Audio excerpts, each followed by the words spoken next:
मन को सदैव कुमार्गगामी प्रवृत्तियां अच्छी लगती हैं, गंदी बातें, इसको रोकना चाहिए। इसको रोकने के लिए दो बहुत सहयोगी हैं। एक तो कुछ मिनट आसनों में बैठने का अभ्यास करना, यदि आपका शरीर थोड़ा भी बैठने लायक है। एक तो इतना खा खा करके चर्बी बढ़ा ली जाती कि बैठते बनता ही नहीं। सच्ची मानो बहुत बुरा लग रहा होगा ये, इतना क्या खाना कि पेट इतना हिलक जाए। अरे रोगी हो तो बात अलग है, खान पान तो इतना करो कम से कम प्राण पोषण हो, तो थोड़ी साधना बन जाए। चिकना के एकदम पेट ऐसे, फायदा क्या, इसका बोझा बड़ा है। 4 लोगों के कांधे में और दर्द होगा और लकड़ी ज्यादा लगेगी। बोझा बढ़ाने से क्या, थोड़ा तो यार कम खाओ। सच्ची कह रहे हैं। बोले हम तो पानी पिए भी तो तगड़े हो जाते। एक से हमने कहा भाई तो उन्होंने कहा हमारे पानी भी लगता है। झूठी मत बोलो, मूंग की दाल और रोटी खाओ, फिर अगर तुम्हारा चर्बी ना घट जाए तो हमें बताना। मूंग की दाल और 5 रोटी खाओ, बिल्कुल मीठा बंद करो, दूध बंद करो, फिर देखो जो अगर आपके सिकुड़न न पड़ने लगे गाल में तो हमें बताना। नहीं, आलू का परेठा, बैंगन का भुर्ता, ये वो तो अब वो सब यही फंसा है। व्यायाम कोई है नहीं। देखो मन को यदि वश में करना है तो इसको प्राणों का संयमन करना और ब्रह्मचर्य 2 जरूरी है। मन, प्राण, ब्रह्मचर्य तीनों का एक तार कनेक्शन है। ब्रह्मचर्य पुष्ट करने के लिए आसन, प्राणों को सूक्ष्म करने के लिए आहार शुद्ध और प्राणायाम, और वीर्य को ऊर्ध्वगामी करने के लिए सिद्धासन और पद्मासन का लगाना अनिवार्य है। देखो हमने अपने गुरुजनों को देखा, एकांत छत में पद्मासन लगा करके, आसन में बैठ करके थोड़ी देर प्राणायाम और फिर थोड़ी देर व्यायाम करते देखा है। गुप्त रूप से छत में ऊपर जाकर एकांत, सब संतों को देखा करते हैं। आप सबसे प्रार्थना है, आप जरूर कीजिए। 20 मिनट अगर आप प्राणायाम करेंगे तो आप खुद देख लेंगे। जब समय आपको मिलेगा, ऐसा नहीं कि बाल भोग करके प्राणायाम, ऐसा मत करना। प्राणायाम खाली पेट और 30 मिनट तक जल मत पीना, नहीं प्राणवायु बिगड़ जाएगी शरीर में। वो जो आपके मोड़ हैं, जोड़ हैं, उनमें आपको कष्ट हो जाएगा पक्का। प्राणायाम करने के बाद 30 मिनट तक एक उल्ला भी पानी नहीं जाना चाहिए, ये नियम रखना, नहीं इसमें चूक हो जाएगी। जे ही गई तो वायु बिगड़ना शुरू हो जाएगी। प्राणायाम के लिए हमने आपको 2-3 प्राणायाम बताए, बिल्कुल सरल बताए। भैया मन को एकाग्र करने के लिए प्राणायाम अत्यंत, ये किसी संप्रदाय का नहीं है प्राणायाम। बोले हमारे संप्रदाय में प्राणायाम नहीं, तुम्हारे संप्रदाय में भोजन है, सोच है ना जाना। तो संप्रदाय में मन को और शरीर को कंट्रोल में, शासन में लाना भी आवश्यक है। 20 मिनट आप रखो, आसन में बैठो पहले आराम से, सिद्धासन या पद्मासन, और जो गृहस्थी में है तो सुखासन में बैठ लो। सुखासन से अलती पलती मार के सीधा करो शरीर, कुछ मत पकड़ो नाक। हम सीधा प्राणायाम आपको बताइए, अनुभव की बात कह रहे हैं। खींचा, नाम लेते हुए खींचा, खूब भर लिया वायु, बंद कर लिया। अब नाम जप करो, फिर नाक से छोड़ दो। ये आंतरिक कुंभक बहुत बड़ा सहयोगी है। भजन में आप देख लीजिएगा, साय मच जाती मंत्राकार वृत्ति। ये आंतरिक कुंभक, इन्हीं के बलों से प्रकृति का वारसा है। सीधे बैठे, कुछ पकड़ने धरने की बात नहीं कह रहे। आराम से भरा, बंद करो। जितने सेकंड आप रोक सको आराम से, फिर बिना कुछ पकड़े धरे ऐसे ही छोड़ दिया, फिर खींच। 10 बार कम से कम करो। आप देखना इस प्राणायाम, ये हुआ आंतरिक कुंभक। एक बाह्य कुंभक। अब बाह्य कुंभक जो आप पहले वाले में भर रहे थे, अब निकालना है। रोक लिया, नाम जप कर रहे हैं, जितना रोका, एकदम खींचा फिर छोड़ दिया, बस छोड़ के फिर रोक दिया। इसे बाह्य कुंभक कहते हैं। आंतरिक कुंभक, बाह्य कुंभक, बिल्कुल सरल प्राणायाम। 10 बार ये और 10 बार वो, और एक 10 बार ये। इससे पकड़ा, खींचा, बिना रोके छोड़ दिया, फिर खींचा, फिर इससे छोड़ दिया। ये हम अनुलोम विलोम की प्रक्रिया से नहीं कह रहे, ये हम बिल्कुल मन एकाग्र करने के लिए कह रहे हैं। अगर ये 4 बार आप कर ले, 10-10 बार लंबा खींच के ऐसे, फिर आप देखो आपके दिमाग में क्या होता है। यही आपकी गुदगुदी प्रारंभ हो जाएगी आज्ञा चक्र में, और नाम और मंत्र अपने आप जपने में आपको सहयोग मिलने लगेगा। क्या जाता है, कोई पैसा लगता है? आपके कितने ऐसे अंग हैं आंतरिक जो संचलित नहीं हो पा रहे हैं, वही रोग पैदा करते हैं। और 10 मिनट आप दंड बैठक मान लीजिए। आपके पास ट्रेडमिल नहीं तो 2 किलोमीटर दौड़ लीजिए, फिर देखिए आपकी दिनचर्या कैसी बनती है। ये जरूर प्राणायाम ब्रह्मचर्य और मन तीनों का एक कनेक्शन है। प्राणायाम के द्वारा प्राणवायु का संशोधन, तो मन थोड़ा शांत, ब्रह्मचर्य ठीक, तो आपका परमार्थ बनेगा। कह रहे मनोवाक कर्म दंडम च सत्यम सम दमावपी। मन को दंड दीजिए प्राणायाम के द्वारा, मन को दंड, मन पवित्र होता है। मौन के द्वारा वाणी को दंड दीजिए, मत बोलने दीजिए, बोलिए तो प्रभु की चर्चा सत्य हितकर बोलिए, नहीं तो मौन रहिए। और वासनाहीनता के द्वारा विविध प्रकार के कर्मों को त्याग दीजिए, वासना जनित कर्मों को। तो ये शारीरिक दंड होगा, मनोदंड, वाक दंड और कर्म दंड। सत्यम समदमापि, सत्य बोलना, इंद्रियों का अपने गोलकों में स्थिर रखना, मन को मंत्र और नाम में स्थिर रखना, ये समदम कहलाता है। श्रवणम कीर्तनम ध्यानम हरेरद्भुत कर्मणः जन्म कर्म गुणानाम च तदर्थे अखिल चेष्टिताम। बड़ी भगवान की लीलाओं में सामर्थ्य है। भगवान के जन्म कर्म और गुण दिव्य हैं। बहुत से ऐसे अराजक तत्व बोलने लगे हैं, उनकी भाषाएं ना सुनी जाएं। भगवान रामकृष्ण को भगवान मानने के लिए तैयार नहीं है, उनके चरित्रों पर टीका टिप्पणी करते हैं। तो उनको अभी साधु समागम नहीं मिला, बेचारे हैं, और दसियों हजार लोग अनुयायी हैं। भगवान की ऐसी विचित्र लीला है कि विवेक का प्रयोग ही नहीं है। भगवान के पावन चरित्रों पर, भगवान की लीलाओं पर, भगवान के अवतार पर, भगवान पर कलयुग का प्रभाव बढ़ रहा है, अश्रद्धा पैदा की जा रही है। अरे तुम राम राम तो कहो भी, देखो तुम्हें कैसा लगता है, ठीक से भजन तो करो, तुम्हें अपने आप समझ में आएगा। दशरथ पुत्र नहीं, वो चराचर जगत में रमा हुआ, तुम उसको जानते क्या हो? वो सब, वो दशरथ पुत्र भी है, वो जगत में जड़ चैतन्य भी है, सब कुछ वही है। वो निराकार भी है, वो साकार भी है। अभी तुम जानते क्या हो राम तत्व को या कृष्ण तत्व को? नहीं जानते हो। भगवान की पूजा, विग्रह सेवा का अवहेलना, भगवान के अवतारों की अवहेलना, बहुत जोर की ऐसी हवाएं चल रही, बेमतलब, बहुत बहुत विचित्र। कैसे तुम्हें बताएं? भगवान की अवहेलना, भगवान नाम की अवहेलना, भगवत धाम की अवहेलना, सब कैसा नौटंकी नाटक, अपने सनातन पद्धतियों का त्याग करके इधर उधर के बवाल में। अरे भगवान, बुद्धि बचाओ। एक कलयुग का तांडव चल रहा है, बड़ा तांडव चल रहा है। श्रवणम कीर्तनम ध्यानम हरेर अद्भुत कर्मणः। जैसे कोई कहता है ना कि भगवत आवेश आता है, हम उसका खंडन नहीं करते, क्योंकि भगवान की हर आफिस है, कभी भी आ सकते, किसी के हृदय में भी आवेश करे। अरे भक्तों के हृदय में आवेश नहीं होता, कभी नरसिंह आवेश, कभी अमुक आवेश, तो देवी का भी आवेश आता। हम तो चरण वंदना करते, लेकिन ऐसा आवेश नहीं आता भगवान कि उनको फोन का होश रहे। ऐसा आवेश नहीं आता कि 500 रुपया देने वाले के ऊपर हाथ रखा जा रहा है, दूसरे के ऊपर नहीं, ऐसा नहीं। ये सब लगता है फिर नाटक। हम मानते हैं हनुमान जी का आवेश आता है, मानते हैं देवी जी का आवेश आता है, आए ना, जब भगवान रहते हैं तो वो क्यों नहीं आ सकते? आवेश आ सकता है, लेकिन जिस समय आवेश होगा तो केवल भगवत आवेश हो, और जिस समय आवेश होगा तो त्रिकालज्ञ होगा। वो तुम्हारे भूत भविष्य वर्तमान तीनों काल को बता देगा, और वो उस समय भगवत आवेश में होगा, लौकिक कोई चेष्टाएं नहीं होंगी। तो इसलिए सावधान। तस्मात् शास्त्रम प्रमाणम श्रवणम कीर्तनम ध्यानम, परम मंगल की बात है। हरेर अद्भुत कर्मणः जन्म कर्म गुणानाम च तदर्थे अखिल चेष्टिताम। ये सच्ची तुमसे हाथ जोड़ के कह रहे, प्रभु के नाम, प्रभु की लीला कथा श्रवण और प्रभु की सेवा के सिवा इधर उधर मत मन लगाना, नहीं तो जीवन बर्बाद हो जाएगा। ये सब केवल नाटक है भैया। पर्दे के बाहर कुछ है, पर्दे के भीतर कुछ है। नहीं नहीं, बिल्कुल नहीं। हम आपसे सत्य कहते हैं, खूब बड़े बड़े महापुरुषों का संग किए, कभी इतनी नौटंकी नहीं देखी महापुरुषों में, कोई नाटक नहीं देखा। सत्य बात है। श्रवणम कीर्तनम ध्यानम हरेर अद्भुत कर्मणा, अद्भुत कर्म करने वाले भगवान श्री हरि का नाम जप करो, उन्हीं के गुण कीर्तन सुनो, उन्हीं का मंगल। बोले हम धर्म ट्रांसफर कर रहे हैं, हमारे धर्म से पता नहीं कहां का भोजन खा लिया कि बुद्धि भ्रष्ट हो गई, गर्दन कटा ले अपने धर्म में, उसे धर्मात्मा कहते हैं। बोले हमारे को सुख नहीं मिला, इसलिए हम वहां कुछ किलो चावल मिल गए, कुछ रुपया मिल गए, कुछ पैसा मिल गए, और तुम बोलने लगे कि हम अमुक धर्मावलंबी हो गए, हम अपने सनातन पद्धति को छोड़ दिया।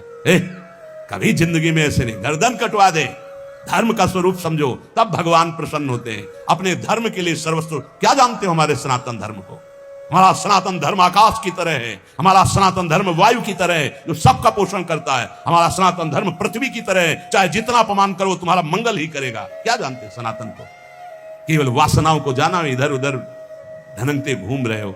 सत्संग का जो श्रवण करते हैं उनको कभी इन बातों पर बाहरी विश्वास नहीं करना चाहिए। एक और पद्धति चली है, पीछे से चली आ रही। बोले अंबाजी को बलि दे रहे हैं, वो बेचारा पशु कुछ जानता नहीं, उसको फंसा दिया, गर्दन काट दिया, नरक भोगोगे, नरक भोगोगे, पक्का कह रहे हैं, पक्का नरक भोगोगे। अंबाजी का सही नाम क्या है जानते हो? जगदम्बा। कहते हो ना जगत जननी, तो बकरे की जननी नहीं है। ऐसे साधारण अम्मा भी नहीं होती थी, जगदम्बा कैसे हो जाएगी? ए मूर्खो, अपने हाथ से काटा था अंबाजी ने जब जड़ भरत जी की बलि देने जा रहे थे ना, तो स्वयं भद्रकाली प्रकट होकर अपने समस्त उपासना करने वालों के गले काटे थी। ये बात ध्यान रखना, किसी जीव की हिंसा जगदम्बा को पसंद नहीं है। ये कैसी आज की भावनाएं चली हुई हैं। जगदम्बा या देवी सर्वभूतेषु शक्ति रूपेण संस्थिता, वो देवी है, वो अंबा है। कैसे यार बुद्धि भ्रष्ट हो रही लोगों, बचो ऐसे लोगों से। प्रसाद में अभक्ष पदार्थ देते हैं कि अंबाजी का प्रसाद है। अंबाजी का एक बात प्रसाद पाले तो बुद्धि शुद्ध हो जाए और मोक्ष पद का अवलंबन करे।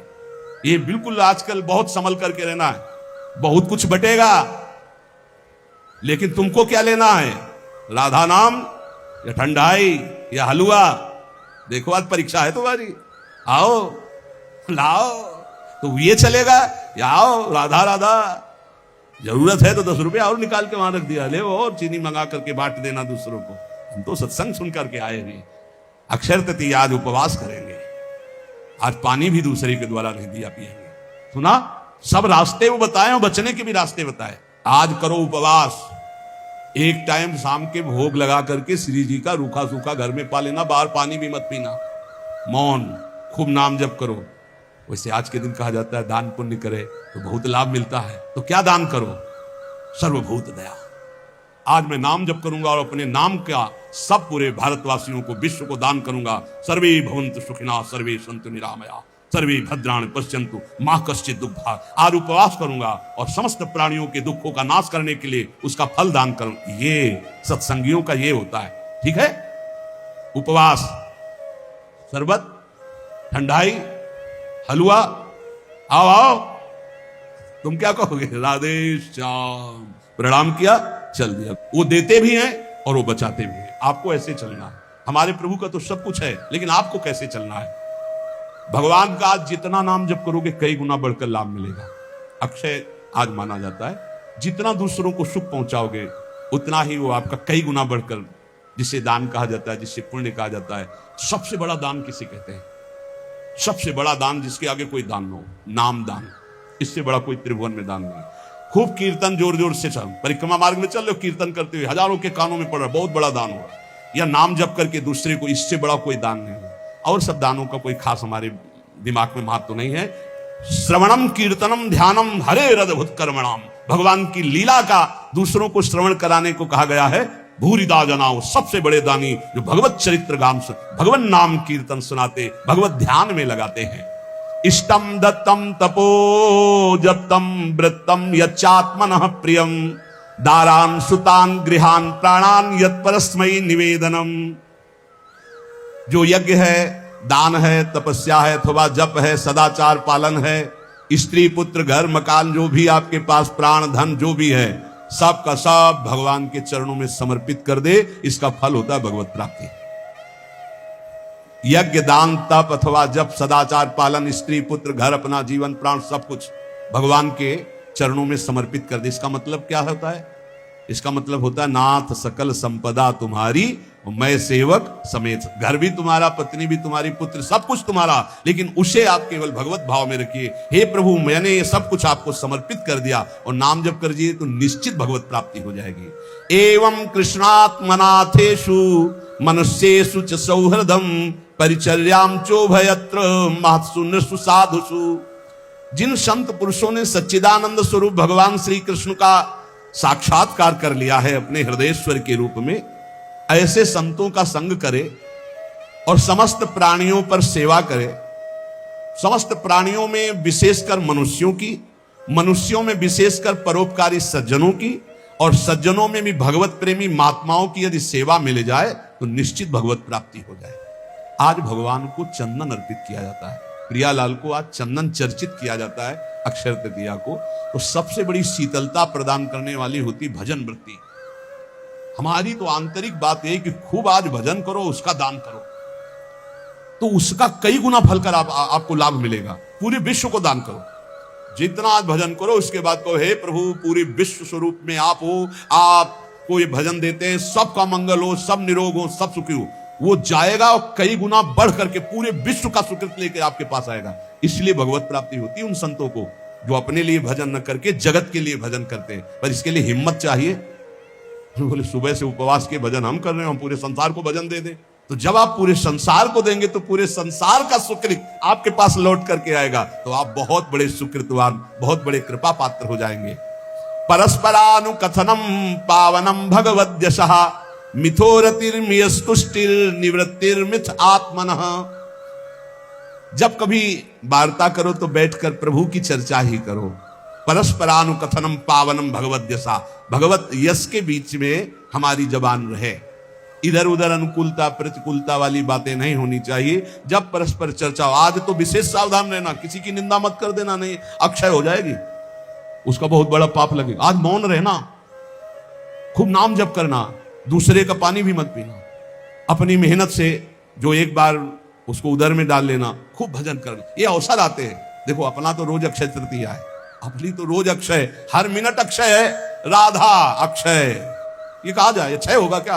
हर समय अक्षय है। लेकिन ये हम उनके लिए कह रहे हैं जो संसार मार्ग के प्रति कभी कभी वृंदावन आए, कभी कभी ऐसे पावन तिथि पर्वों पर सौभाग्य मिलता है। किसी का मत खाना, किसी के भी द्वारा मत पीना, कोई भी पदार्थ देने पर।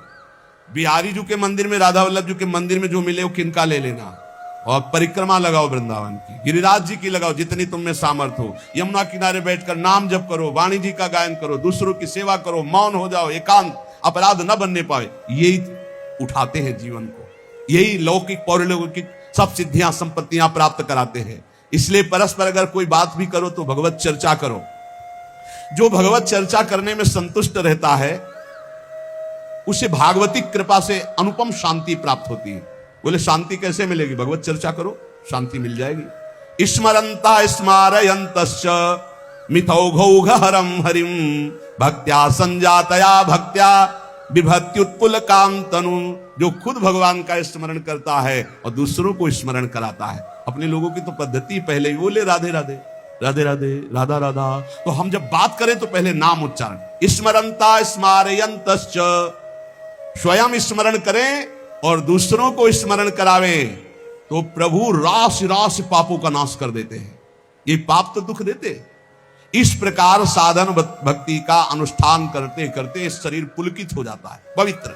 तो क्वचिद रुदत्यंत्युत चिंतया क्वचित दशंति नंदंति वदंत लौकिकाः नृत्यंति गायन्ति अनुशीलयन्त्यजं भवन्ति तूष्णीं परमेत्य निर्वृताः। जो दूसरों को भी भगवत स्मरण कराता है, खुद भगवत स्मरण करता है। अब एक ने कटाक्ष किया इस बात पर कि आप एक जगह बोलते हैं अपने भक्ति को छिपा के रखे, एक जगह कहते हैं दूसरों को भी नाम स्मरण कराइए, खुद स्मरण कीजिए। तो आपकी इन दोनों बातों का मिलान नहीं बनता, तो इसका मतलब क्या है? देखो तुम्हारी बहुत छोटी बुद्धि है, उससे तुम पकड़ नहीं पाते। अपनी महिमा प्रभुता छुपा के रखो, भगवान की महिमा प्रभुता को गाओ। छिपाने की बात क्या कहेगी? आपका जो भागवतिक संबंध है उसमें जो आपको अनुभव हो रहा है, कृपा का, जो दुलार का, जो आपकी साधनात्मक उन्नति का, उसे छुपा लो। लेकिन भगवान की महिमा स्वयं गाओ, दूसरों को गाओ, भगवान नाम स्वयं जपो, दूसरों को जपाओ। ये अज्ञान के कारण तारतम्य को नहीं बैठाल पाते। अच्छा है पूछ लो जिससे तुम्हारा संशय चला जाए। रोका जाता है कि अपनी भक्ति को छिपा के रखो। क्या भक्ति का स्वरूप? जो आपको दिव्य अनुभव हो रहे हैं उनको मत बोलो। आप ऐसा साबित मत करो। दूसरे को नाम जप करो, दूसरे को भगवत चर्चा सुनाओ, दूसरे की भागवतिक उन्नति चाहो और भगवान का यश गाओ, तो आपकी आध्यात्मिक उन्नति होगी। अपनी उन्नति के जो आपको अनुभव है उनको छुपा के रखो, उनको समाज में व्यक्त मत करो। उसी कहा जाता है छुपाना। अब उसके हृदय की एक विलक्षण स्थिति होती है, वो कभी भगवान के चिंतन में ऐसे डूबता है कि अभी तक भगवान नहीं मिले, क्या करूं, कहां जाऊं, किससे पूछूं, मुझे कैसे भगवत प्राप्ति हो। अब वो चिल्ला चिल्ला कर रोने लगता है। क्वचित रुदत्य अच्युत चिंतया, भगवान के चिंतन में इतना डूबा, कैसे मिलेंगे, और चिल्ला चिल्ला कर रोने लगा। कभी वो भगवान की ऐसी लीला स्फूर्ति हो जाती है, वो देखता है परम ऐश्वर्यशाली भगवान यशोदा मैया छड़ी लेकर के रही, दिखा मुख, तूने मिट्टी खाई, भगवान डर रहे। ऐसी लीलाएं स्फुरित होती। वो कभी खिलखिलाकर हंसने लगता है, कभी भगवान के दर्शन के आनंद की उन्मत्तता में वो नाचता है, कभी लोकातीत भाव में भगवान के सामने गीत गाता है, भगवान से बात करता है। इस प्रकार उसकी दिव्यता, दिव्य भाव की जागृत हो जाती है। तो उपासक नाम जप करे, भगवत चर्चा सुने, और ऐसे लोगों का किसी भी तरह के कोई चमत्कार से प्रभावित ना हो, जहां प्रभु का नाम, प्रभु का रूप, प्रभु की लीला, प्रभु का धाम की महिमा का गान ना हो।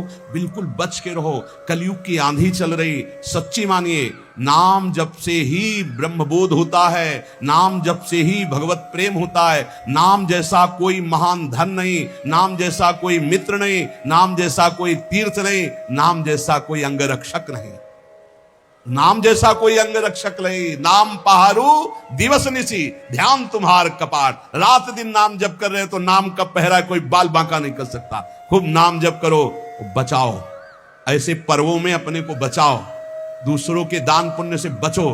कुछ भी नहीं लेना, प्रणाम भी किसी का नहीं लेना। कोई प्रणाम कर रहा है फौरन प्रणाम करो, वो पंचांग कर रहा है आप सर झुका लो।